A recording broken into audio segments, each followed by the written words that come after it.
A reading from the Acts of the Apostles, chapter 25, verse 13 through 27. When a few days had passed, King Agrippa and Bernice arrived in Caesarea on a visit to Festus.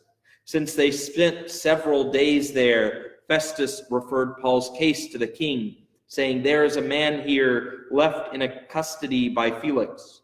When I was in Jerusalem, the chief priests and the elders of the Jews brought charges against him and demanded his condemnation.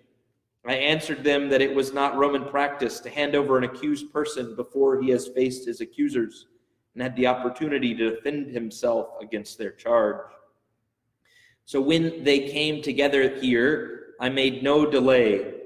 The next day I took my seat on the tribunal and ordered the man to be brought in. His accusers stood around him, but did not charge him with any of the crimes I suspected.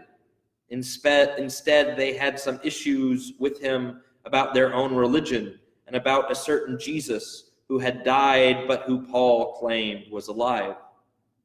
Since I was at a loss how to investigate this controversy, I asked if he were willing to go to Jerusalem and there stand trial on these charges. And when Paul appealed that he be held in custody for the emperor's decision, I ordered him held until I could send him to Caesar." Agrippa said to Festus, "I too should like to hear this man." He replied, "Tomorrow you will hear him." The next day Agrippa and Bernice came with great ceremony and entered the audience hall in the company of cohort commanders and the prominent men of the city, and by command of Festus, Paul was brought in. And Festus said, "King Agrippa, and all you here present with us, look at this man about whom the whole Jewish populace petitioned me here and in Jerusalem, clamoring that he should live no longer. I found him, however, that he has done nothing deserving death, and so when he appealed to the emperor, I decided to send him. But I have nothing definite to write about him to our sovereign. Therefore, I have brought him before all of you, and particularly before you, King Agrippa, so that I may have something to write as a result of this investigation. For it seems senseless to me to send up a prisoner without indicating the charges against him." So now this passage that we have read has an interesting place in the Acts of the Apostles. First, you have to ask the question, how does Luke know about these things? Was he privy to the conversations between King Agrippa and Festus? That would be highly unlikely. It's possible that some soldier, some courtier, some servant overheard these conversations, but then what you would be hearing again is a second-degree retelling of this story. There are also, I believe, conflicts with Luke's use of the word king. The people could be governors, they could be consuls, they could be all of these different Roman leaders, but in Roman governance, there were no kings. There was the emperor, but there were no kings. At least that's how some people have explained it to me. And so this idea, well, does he even know what Agrippa's position was? Now, to that case, I would say it's very easy to call somebody a king, just as it's very easy to call somebody a dictator or a tyrant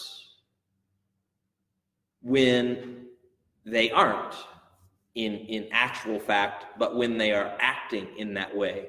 Or to use the term king generally to mean ruler. In addition to that, we have here a passage of people who are not Christian and they are not Jewish. And so we have this conversation of people who do not know Jesus. They do not believe in God.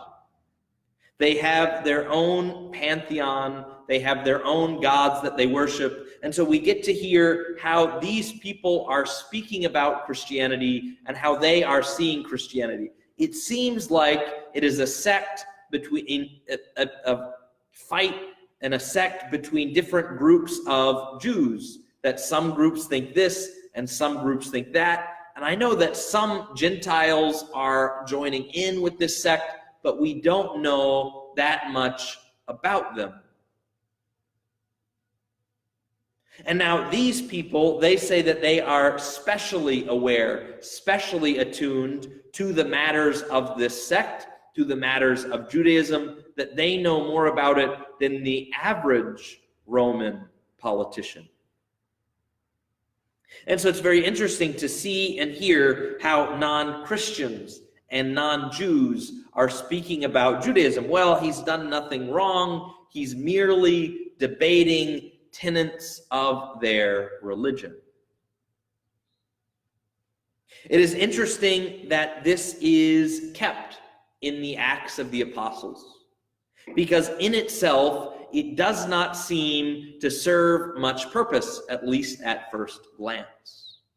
But it sets up for us Paul's trial before them, where we will see that Paul will use this punishment, this long imprisonment, as a way to advance the gospel, preaching even to those who have him on trial.